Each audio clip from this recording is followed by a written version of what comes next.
ये वक़्त किसी का नहीं होता है। कभी जो राजा होता है वो कब भिखारी या रंक बन जाए हमें पता नहीं होता है। तो कभी इतना घमंड नहीं करना चाहिए, कभी इतना मैं बोलूँगी चरी के झाड़ पर नहीं चढ़ना चाहिए कि उतरने में दिक्कत हो। इज़्ज़त करना बहुत ज़रूरी हो जाता है अपने काउंटर पार्ट्स की या जो आपसे छोटे हैं उनकी भी। मैं ये भाषण क्यों दे रही हूँ? क्योंकि शी जिनपिंग प्राइम पे थे जब सेकंड इलेक्शन हो रहा था ट्रम्प का, when Trump was fighting for the second election.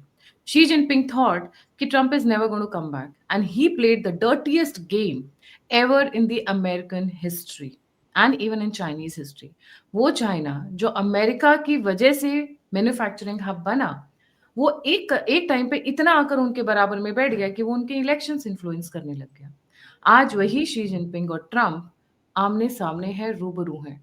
Fireworks तो होना ही है, इसमें कोई डाउट नहीं है। बहुत सारी डेवलपमेंट्स हुई हैं और कुछ एक ऐसी एक्सक्लूसिव डेवलपमेंट्स हुई हैं, जो भारत को भी प्रभावित करती हैं। Sir, a very warm welcome on the show. They had a meeting in South Korea. Forgive me if I have Busan, if I'm right with the word. क्या हो क्या रहा है ये मीटिंग के ज़रिए and where is it going? Because आज मुझे ऐसा लग रहा है कि एक विलेन और एक हीरो वाली कहानी चल रही है। जी। गायत्री नमस्कार और बहुत बहुत धन्यवाद। दोबारा आपको मैं बधाई देना चाहता हूं। जिस तरह आप अंतर्राष्ट्रीय हो या राष्ट्रीय लेवल पे जो पॉइंट्स को और न्यूज़ डेवलपमेंट को मॉनिटर करते हैं, ये बहुत ही अले दर्जा और बेहतरीन है और हमारे व्यूअर्स को बहुत फ़ायदा होगा इससे। And I would say your YouTube channel is the ultimate. This is unparalleled and uncomparable. So all the very best from my side. Having said that, जहां तक आपकी सवाल है, सवाल में सिर्फ जवाब में इतना बताऊंगा, nothing is permanent in this world. In matters of international relationship, everything keeps on shifting, but one thing remains constant, that is the national interest. बाद 9 महीने से हम देख रहे हैं कि इंडो पैसिफिक एक बैकग्राउंड में चला गया है, बैक सीट में। अचानक अभी जो मोड़ आया है, साउथ ईस्ट एशिया, उसके बाद जापान, उसके बाद साउथ कोरिया में मीटिंग, फिर चाइना के साथ जो मीटिंग हो रही है, ये एक चीज को दर्शाता है, वो है स्ट्रेटेजिक रीसेटिंग। अंतरराष्ट्रीय रिलेशंस में स्ट्रेटेजिक रीसेटिंग जब हम कहते हैं, तो ये हमको समझना चाहिए कि ये किस किस्म की स्ट्रेटेजिक रीसेटिंग है। वो रीसेटिंग वो है डोनाल्ड ट्रंप 2.0 में, जो उन्होंने इंडो पैसिफिक का जो कॉन्सेप्ट है और क्वाड का कॉन्सेप्ट को बैकग्राउंडर में डाल दिए थे। मुझे लगने लगा है ये अभी फोरग्राउंड में आ रहा है, नंबर एक। नंबर दो, वो चाइना का जो national security strategy doctrine USA पिछले 10 साल नहीं, 2 साल से ज्यादा है, करीब करीब 10-15 साल हो गया, लगातार उनका NSS document year on year ये लिखा हुआ आता है ब्लैक एंड व्हाइट में। यूएसए के लिए एक कॉमन एनिमी है, वो है चाइना। काउंटर, कंटेन, कंटेस्टेशन, इसी के खिलाफ उनके सारे रिसोर्स, टाइम, एनर्जी सब बिताना चाहिए। शायद वो देखने लगा है इस विजिट के दौरान कि चाइना को वो एनसर्कल करने लगे हैं। किस किस्म के एनसर्कलमेंट है? Trade, tariff, fentanyl, mineral earth, semiconductor, name a thing, including the agriculture product. तो मेरे दर्शकों या आपके दर्शकों को मैं ये कहना चाहूंगा, किस किस्म की डिस्कशन हो रहा होगा। अभी अभी मैं टीवी चैनल में बैठा था, तो उस समय मेरे मुंह से निकल गया कि ताइवान भी डिस्कशन होना चाहिए। तो जो बैठे थे को पैनलिस्ट, उनका जवाब था कि नहीं नहीं, इस डिस्कशन में ताइवान नहीं होना चाहिए या नहीं होगा। तो मेरा विचार यह था, चाहे वो करे या ना करे हमें नहीं पता है, ये थ्योरी ऑफ प्रोबेबल को हम एनालाइज कर रहे हैं।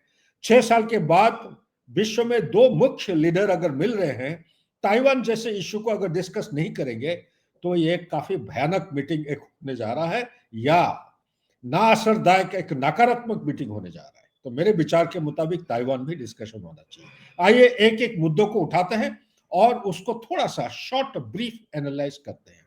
सबसे पहला चीज है उनका strategic resetting Indo Pacific.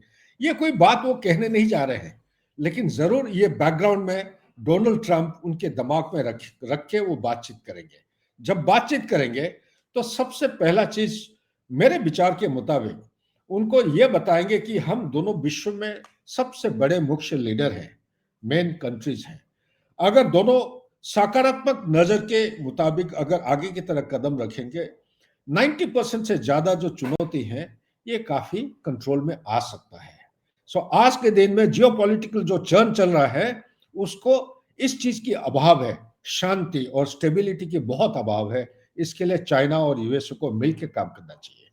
Number 2, strategic resetting के साथ ये भी उनको पता है कि बाग्राम एयरफील्ड जो है हिंदुस्तान के पास आ चुका है, और उनको ये भी पता है कि इंडियन ओशन रीजन में इन्हीं की इजाजत के बिना ये होता नहीं है। चागोस आइलैंड इन्होंने दे रखे हैं हिंदुस्तान का जो इंटेलिजेंस एजेंसी है एनटीआरओ।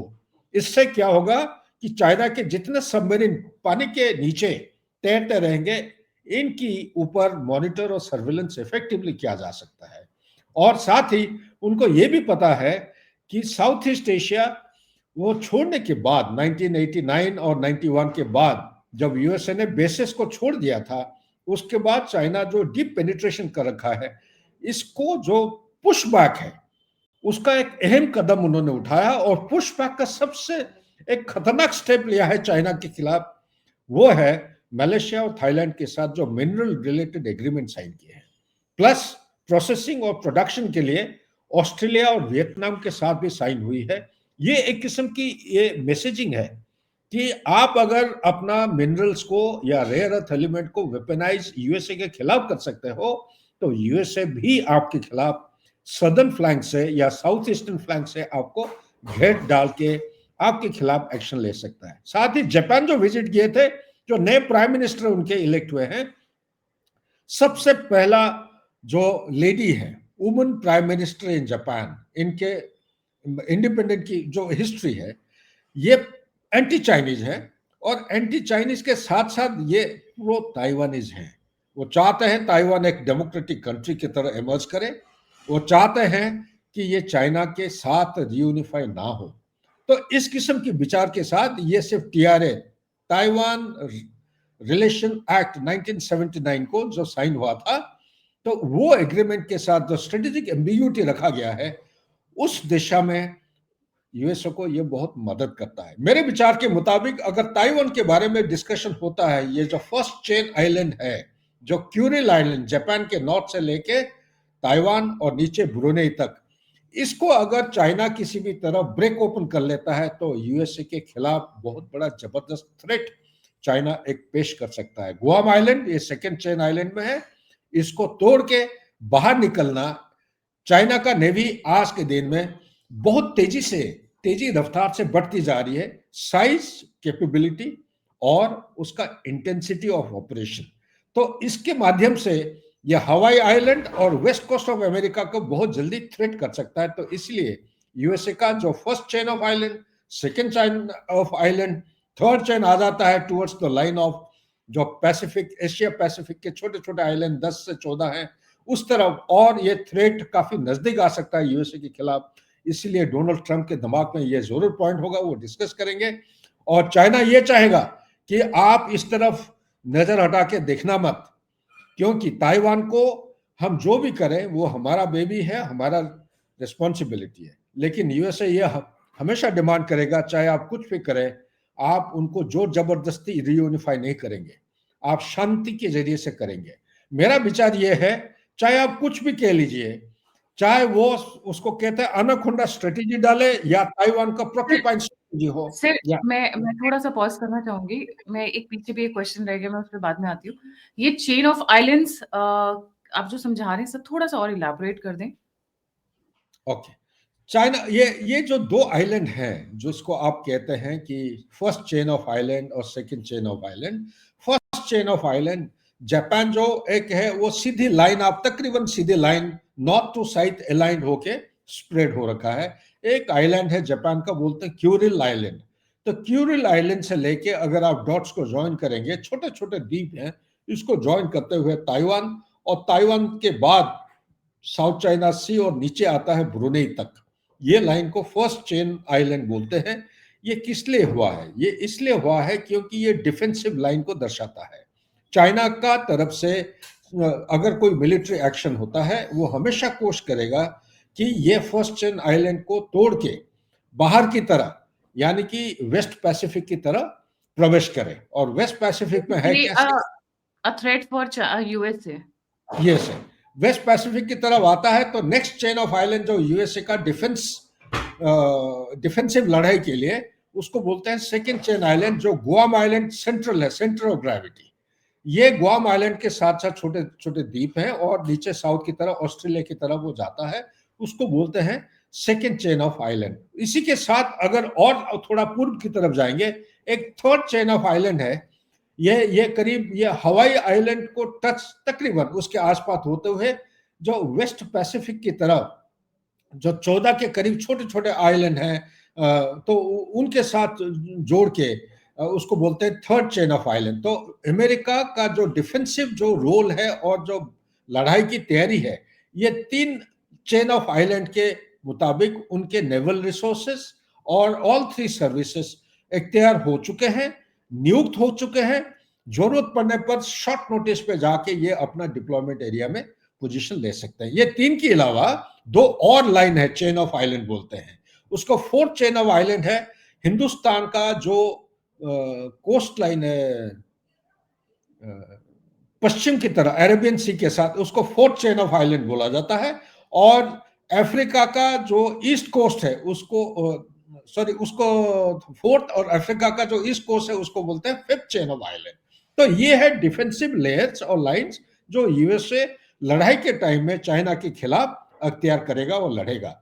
चाइना हमेशा कोशिश या एंड चाइना की हमेशा कोशिश रहती है इनको इनको तोड़ के यूएस की तरफ बढ़ने के लिए, बाहर की तरफ ब्रेकआउट करने के लिए। यूएसए का वेस्ट कोस्ट को वो थ्रेट करना चाहता है, वेस्ट कोस्ट ऑफ यूएसए, ठीक है ना। सो ये उनका इरादा है। हवाई आइलैंड बीच में आता है जहां पे उनका एक कमांड हेडक्वार्टर है, इंटीग्रेटेड थिएटर कमांड है, उसको भी वो कैप्चर प्लान है चाइना का। तो इसीलिए यूएस का प्लानिंग के मुताबिक वो हमेशा चाइना का ईस्ट कोस्ट जो है उसको बॉक्सिंग करके रखना चाहता है, और चाइना हमेशा चाहता है वो बॉक्सिंग से बाहर निकल के यूएसए की तरफ धकेल के वो थ्रेट करना चाहता है वेस्टर्न पैसिफिक में। तो ये तो हो गया इसका ताइवान वाला कहानी। तो मेरा सिर्फ निचोड़ में यही कहूंगा कि किसी भी हालत में यूएस जो समझदार प्रेसिडेंट, बाइडेन जैसा नहीं है, समझदार प्रेसिडेंट अगर हो तो अपना ठंडे दिमाग से और सूझबूझ के साथ बातचीत करना चाहिए। चाहे वो सामने कुछ बोल लें, लेकिन अंदर अंदर से no US president will accept कि ताइवान चाइना के साथ रीयूनिफाई करे। बस यही पे करके मैं एग्रीकल्चर सेक्टर में जाना चाहता हूँ। सर आज के एग्रीकल्चर दिन पे जाने से पहले सर, आपने कहा था चागोस आइलैंड के उसके ऊपर थोड़ा-सा इलैबोरेशन सर, क्योंकि उसपे बहुत ज़्यादा पब्लिकली अवेलेबल चीज़ें नहीं हैं। जी। नहीं है। चागोस आइलैंड सबको पता होगा, इंडियन ओशन में एक डियोगो ग्रेसिया आइलैंड है जो कि हमारा मालदीव्स के नीचे, जो लक्षद्वीप उसके बाद मालदीव्स, मालदीव्स के नीचे आता है एक आइलैंड जिसको बोलते हैं डियोगो ग्रेसिया। डियोगो ग्रेसिया ये इंडियन ओशन में British undivided British India empire में ये ब्रिटिश के पास रहा करता था। एक्चुअली अगर आप देखोगे, हिस्ट्री पढ़ोगे, ज्योग्राफिक कनेक्शन देखोगे, ये मॉरिशस को बिलोंग करता है। हाल ही मेरे ख्याल से कुछ महीनों पहले ब्रिटिश ने इसको हैंडओवर कर दिया बैक टू मॉरिशस। हैंडओवर का मीनिंग क्या है आज के दिन में? सर डियागो गार्सिया या चागोस किसके किसके नहीं हैंडओवर की बात? नहीं, एक मिनट। डिएगो ग्रासिया ये पहले ब्रिटिश के पास होता था, उन्होंने अमेरिका को दे दिया। अमेरिका के जो स्ट्रेटेजिक बॉम्बर्स वगैरह यहीं पे रखे हुए हैं और इनके रिसोर्सेस हैं, वो मेरे विचार के मुताबिक वो निगाह रखना चाहते हैं।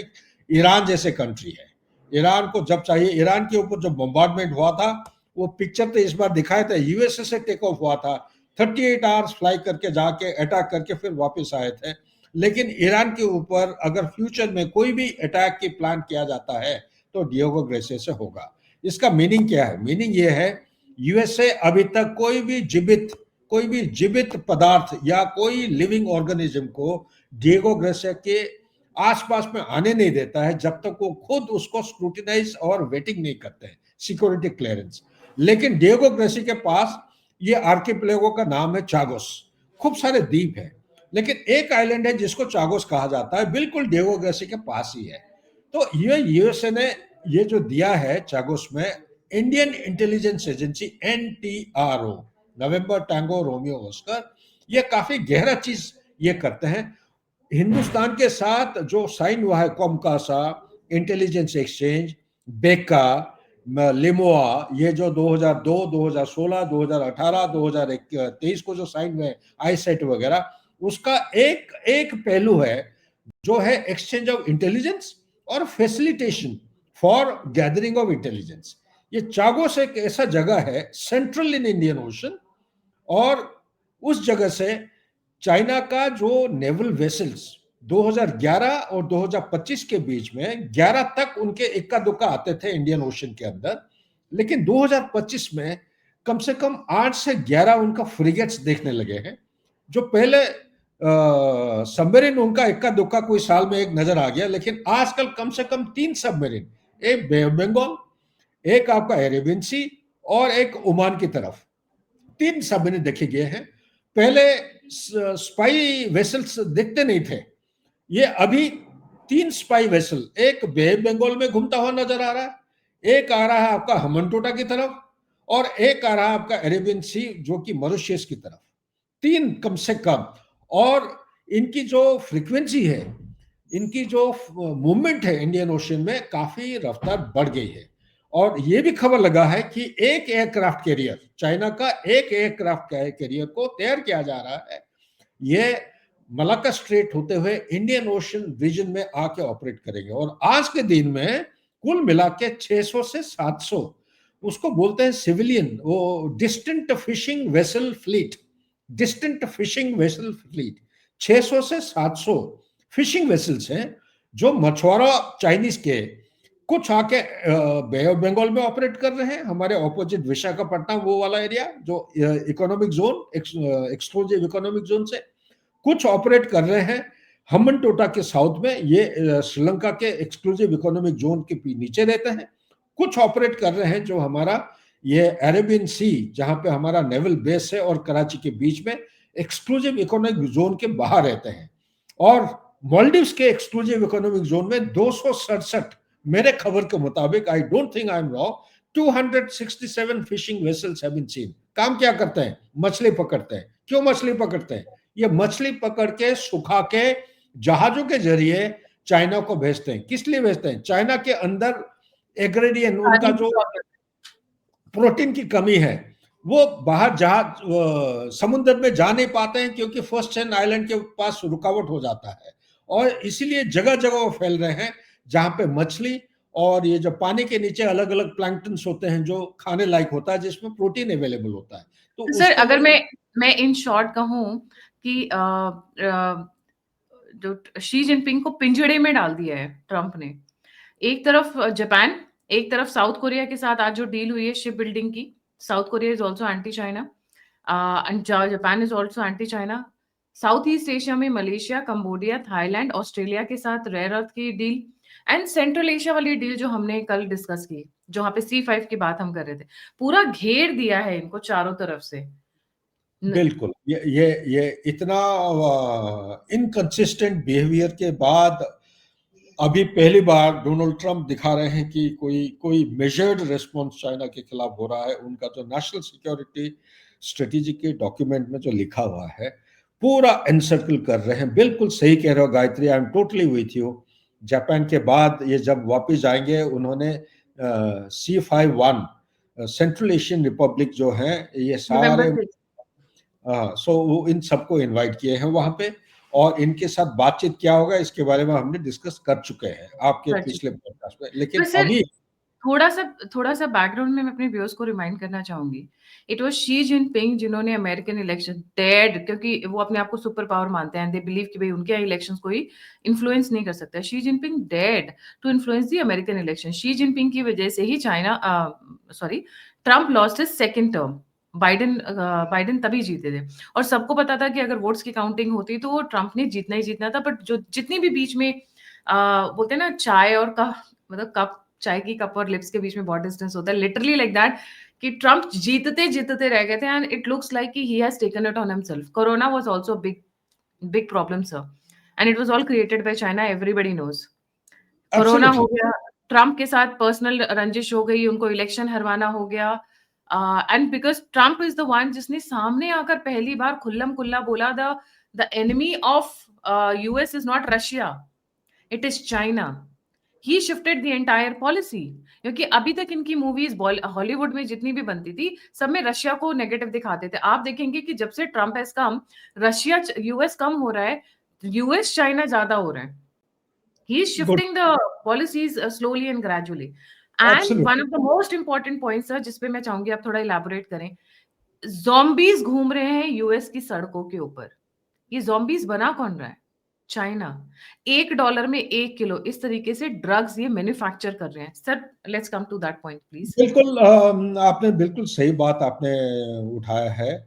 मैं चलिए, जब आप बात कर रहे हैं ज़ॉम्बीज़ के बारे में, फेंटानाइट का इश्यू करते हैं। इसी एक गोल्डन क्रेसेंट के बारे में टाइम टू टाइम आपके चैनल के ज़रिए से डिस्कस कर चुके हैं। एक गोल्डन ट्रायंगल है नीचे, लाओस, कंबोडिया वगैरह, वो भी डिस्कस कर चुके हैं। एक डायमंड ट्रायंगल है, वो क्या ट्रायंगल है? ट्रायंगल हो या ना हो, डायमंड शेप में चल रहा है। वो China is the factory of fentanyl. सबसे ज्यादा 80% से ज्यादा फेंटानाइल प्रोडक्शन होता है चाइना में। ना, फेंटानाइल होता क्या है? फेंटानाइल एक पेन किलर है जो कैंसर पेशेंट्स यूज करते हैं, लेकिन उसका एक्सेसिव डोज अगर डिपेंडेंसी बढ़ जाता है, ये खतरनाक हो सकता है। 2022 को अमेरिका में 1,11,000, आपको ओपन सोर्स में 1,08,000 मिलेगा, वो सही नहीं है। यूएन का कोई एक संस्था है, उन्होंने हिसाब लगाया 1,11,000 लोग मरे हैं और 2.5 लाख के करीब करीब वो डिटॉक्सिफिकेशन कैंप्स में एडमिटेड है। 2024 का डाटा बता रहा हूं, अभी तक ऑफिशियली निकला है, 48,000 पीपल हैव डाइड। किस लिए डाई करते हैं? Over dependency, over use, overdose of fentanyl, it kills people. Plus ये क्या होता है, एक ड्रग एडिक्ट बना देता है। आज के दिन में जो आप ज़ॉम्बी की बात बता रहे हैं, ये एक अहम कारण है। Lawlessness, homelessness. America has become the land of homelessness. कौन है ये लोग? होमलेसनेस। सिटीजनशिप है, लेकिन रहने के लिए जगह नहीं है। तंबू लगा के रोड के साइड में, मार्केटिंग कॉम्प्लेक्स में, झाड़ी झुड़ी के नीचे ऐसे वो रहते हैं। खाने पीने का सारे साधन है, लेकिन उनके पास कोई कमाई नहीं है। और यही लोग हैं जो क्रिमिनल गैंग को प्रमोट करते हैं। फॉर एग्जाम्पल, कोलंबिया, वेनेजुएला और ये जो नीचे लैटिन अमेरिका के जो देश हैं, ये पहले यूएसए के स्पीयर ऑफ इन्फ्लुएंस, बैकयार्ड माना जाता था कोल्ड वॉर 1.0 में। अभी परिस्थिति ऐसा हो गया है, the turns of tide actually have actually turned. What is the turning? इनके बैकयार्ड में यही सारे देश अभी चाइना के स्पीयर ऑफ इन्फ्लुएंस में आ चुके हैं। 21st सेंचुरी में आंखें दिखा के, दांत दिखा के, धमकी दे के कोई काम होता नहीं है। आप सबको पता है वेनेजुएला में क्या हो रहा है, कोलंबिया में क्या हो रहा है। हाँ, अर्जेंटीना की कहानी अलग है, क्योंकि उनके लीडरशिप, और आपको मालूम है ब्राजील का जो उनके प्रधानमंत्री है, प्रेसिडेंट लूला, उसके साथ किस किस्म की रिश्ता हो रहा है। एनीवे, डाइग्रेस ना करके मैं सिर्फ बताऊंगा, फेंटानाइल आज के दिन में मेक्सिको, कोलंबिया, वेनेजुएला में प्रोड्यूस होता है। ड्रग कार्टेल हैं ये। जो होमलेस वाले जो नाम बता रहा हूं मैं, कुछ लोग इसमें से पकड़े गए हैं जो इनको ट्रेडिंग करते हैं। अगर असली दाम $5 है, उसको $50 में बिक्री किया जाता है, क्योंकि डिपेंडेंसी बढ़ती जा रही है। अमेरिका अंदर अंदर से खोखला बन रहा है। दूसरी बात जो है, बात करेंगे, अभी उनका जो कॉर्न और ये जो सोयाबीन हार्वेस्ट हो गया है। अमेरिका का सेंट्रल कॉरिडोर है, जो रिपब्लिकन कॉन्स्टिट्यूएंसी के प्रीडोमिनेंट मेंबर्स हैं यहाँ पे, और डोनाल्ड ट्रंप को सपोर्ट किए थे उनके पिछले इलेक्शन में। इनके फार्मर्स इतने गुस्से हो गए हैं, they are up with arms against Donald Trump. तो डोनाल्ड ट्रंप के मन के अंदर यह है कि कोई गारंटेड एश्योरेंस लेके जाएंगे जी के साथ, जिसका उनके एडवाइजर ऑलरेडी कमिटमेंट ले चुके हैं, बात हो चुकी है। मेरे को अभी ताजा खबर मिला, ये साइन भी हो चुका है। लेकिन याद रखिएगा कि 2020 और 21 में एक इस किस्म की एक डॉक्यूमेंट साइन हुई थी। क्या था डॉक्यूमेंट में? उस समय ट्रेड इम्बैलेंस वाज अगेंस्ट, और trade deficit was against USA that time. तो $200 बिलियन से ज्यादा ट्रेड डेफिसिट होता था। उन्होंने जी से एक कमिटमेंट लिया था कि 31 दिसंबर 2021 तक ट्रेड जो हो रहा है, उसके अलावा अमेरिकन गुड्स एंड प्रोडक्ट्स को वो खरीदेंगे वर्थ अबाउट $200 बिलियन। क्या उन्होंने $1 का कोई प्रोडक्ट खरीदा है? टाइम ऐसे ही निकल गया, चले गए, खत्म। So commitments are made. I only hope and pray कि they will be followed on ground. लेकिन ये जो सोयाबीन और जो कॉर्न पड़ा है, इन्होंने कमिटमेंट चाइना से ले चुके हैं कि जो सप्लाई चेन की जो एस्टैब्लिश्ड ऑलरेडी था, शिफ्ट किया था ब्राजील की तरह, वो ब्राजील से हटा के यहां से अमेरिका से लेंगे। नंबर 2, उन्होंने 2023 को कोई एक एम्बार्गो डाला था नेदरलैंड के ऊपर, फोर्स किया था कि सेमीकंडक्टर प्रोड्यूस करने के लिए एक लाथे मशीन होता है, फाउंडेशन जो मशीन बनाते हैं, तो ये मशीन को प्रोवाइड नहीं करेंगे चाइना को। इस एम्बार्गो के साथ स्टार्ट हो गया weaponization of rare earth element, gallium, neodymium, germanium, ये जो ग्राफाइट, ये सारे जो मटेरियल हैं, इससे इनका F-16, F-35 ना उड़ सकता है, ना टेस्ला चल सकता है, ना डाटा सेंटर में लाइट हो सकता है, और ना मिसाइल बन सकते हैं, ना इंफ्रारेड सेंसर्स बन सकते हैं, ना फ्लेयर्स बन सकते हैं, ना न्यूक्लियर रिएक्टर, ना 5G, ना 6G, कोई भी आप state of the art technology में ये आगे नहीं बढ़ सकते जब तक ये एम्बार्गो चाइना लिफ्ट नहीं करता है। सुनने में मिला है ये कमिटमेंट ऑलरेडी दे चुके हैं कि 1 साल तक ये एम्बार्गो नहीं डालेंगे। हो सकता है अगला एक नेगोशिएशन या बातचीत उसके आगे होगा। बात वहीं पे आ जाती है, कमिटमेंट दे देते हैं, लेकिन होएगा कि नहीं, time will tell. Third point, next point जो है अभी डिस्कशन करेंगे, ट्रेड इंबैलेंस। आज के दिन में करीब करीब 295 बिलियन, 300 मानिए आप, $300 बिलियन का ट्रेड डेफिसिट अमेरिका के खिलाफ चल रहा है। मेरे को लग रहा है कि उनकी कुछ बातचीत होगी, वो चाइना से जैसे 2020-21 को कमिटमेंट लिए थे, उस तरफ एक कमिटमेंट भी लेंगे। ताइवान के बारे में हम चर्चा कर चुके हैं, और last but not the least, मुझे लगने लगा है कि ये दोनों देश और विषय के बारे में भी डिस्कस करेंगे, जैसे कि बाग्राम एयरफील्ड हिंदुस्तान को जाना, पाकिस्तान और अफगानिस्तान के बीच में जो अभी तनाव हुआ है, कल पुतिन साहब ने धमकी दिया है पाकिस्तान को कि you dare do anything against Afghanistan, हम आपको ऐसा मुंह तोड़ जवाब देंगे, आपको नानी याद आ जाएगी, आपको पता भी नहीं चलेगा, you will be wiped out permanently from the map of this planet. इस किस्म की धमकी है। अगर समय और सहूलियत होता है, जरूरत होता है, तो इसके ऊपर अलग से प्रोग्राम कर सकते हैं। लेकिन एक चीज वो है 9 डैश लाइन, इसको भूलिएगा मत। साउथ चाइना सी में आज के दिन में जो टसल चल रहा है वो है freedom of navigation.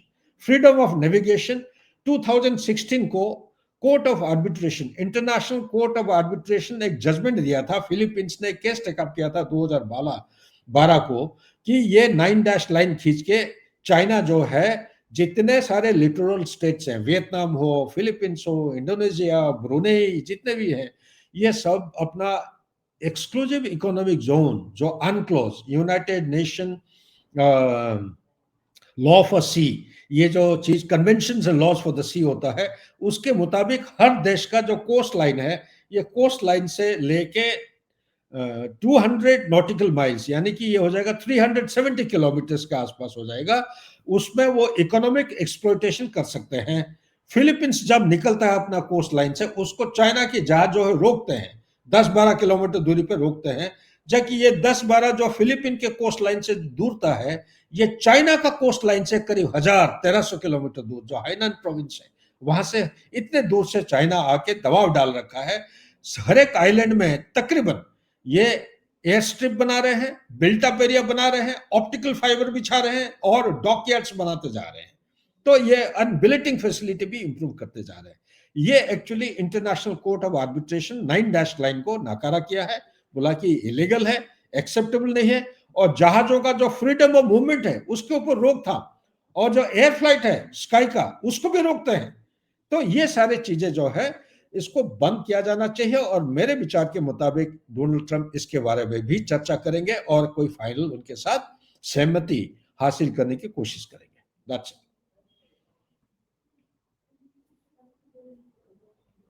Ji, thank you so much sir for joining. जाने से पहले व्यूअर्स से रिक्वेस्ट है, प्लीज लाइक, सब्सक्राइब और शेयर करना नहीं भूलिएगा। और अगर आप मुझसे जुड़ना चाहते हैं तो सभी के सभी लिंक्स डिस्क्रिप्शन बॉक्स में है। Alternate media has become a one point solution for all the breaking news and all the important developments happening across the world. हमें फॉलो करिए ऑल्टरनेट मीडिया एक्स और गायत्री टीएम पे, और टेलीग्राम का channel भी link में दिया हुआ है, और इंस्टाग्राम पे। अगर आप हमें सहयोग करना चाहते हैं, सहायता करना चाहते हैं, तो नंबर और यूपीआई स्क्रीन के ऊपर दिया हुआ है। इसी के साथ जय हिंद, जय श्री राम, हर हर महादेव। Thank you guys.